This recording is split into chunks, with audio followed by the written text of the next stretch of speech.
We provide you the platform to turn your dreams into reality. Give wings to your aspirations with KR Mangalam University. America ने Iran के 3 परमाणु ठिकानों पर शनिवार की देर रात B-2 बॉम्बर से हमला किया था।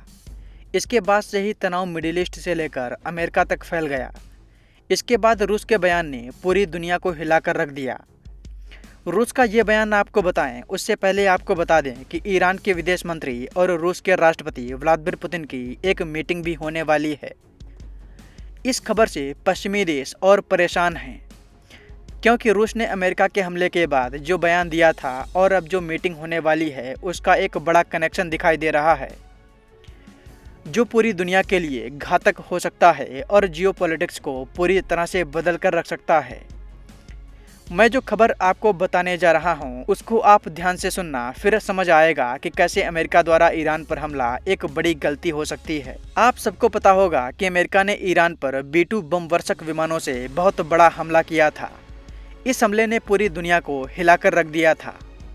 इस हमले के बाद रूस की तरफ से पुतिन के सबसे करीबी, जिनका नाम मेदवेदेव है, जिन्हें पुतिन का राइट हैंड भी कहा जाता है, उन्होंने कहा कि कई देश ईरान को अपने परमाणु हथियार देने के लिए तैयार हैं। हालांकि ये देश कौन हैं उसके बारे में जानकारी नहीं दी। दुनिया में रूस, नॉर्थ कोरिया और चीन 3 ही ऐसे देश हैं जो अमेरिका के कट्टर दुश्मन हैं और इन तीनों देशों के पास ही परमाणु हथियार हैं।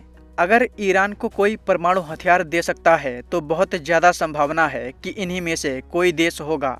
रूस की तरफ से ये जो बयान आया उसने अमेरिका को हिलाकर रख दिया। इतना ही नहीं, रूस की तरफ से आए इस बयान के बाद पुतिन और ईरान के विदेश मंत्री अब्बास आराघची की मॉस्को में 23 जून को एक मीटिंग भी हो रही है। रूस द्वारा ईरान को परमाणु बम देने की बात कहना और उसके बाद ईरान के विदेश मंत्री के साथ पुतिन की मीटिंग एक बड़ा इशारा कर रही है। इस मीटिंग पर इस समय पूरी दुनिया की निगाहें टिकी हैं, क्योंकि अगर मीटिंग में कोई बड़ा फैसला लिया गया और ईरान के पास परमाणु हथियार आए तो दुनिया की राजनीति में एक बड़ा उलटफेर देखने को मिलेगा। अभी मुस्लिम वर्ल्ड में पाकिस्तान ही एकमात्र ऐसा देश है जिसके पास परमाणु हथियार हैं। अगर ईरान को परमाणु हथियार मिले तो ईरान दूसरा देश होगा जिसके पास परमाणु हथियार होंगे। वहीं अगर शिया सुन्नी को देखें तो ईरान एक शिया मुस्लिम वाला देश है, यानी परमाणु हथियार मिलने के बाद ईरान पहला शिया मुस्लिम न्यूक्लियर वेपन स्टेट बन जाएगा।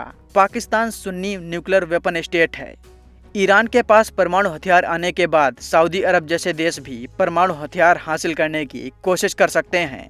हालांकि अब देखना ये होगा कि रूस ईरान की परमाणु हथियारों को लेकर किस तरह की मदद करता है और रूस और मॉस्को में जो मीटिंग हो रही है उसमें क्या फैसला लिया जाएगा।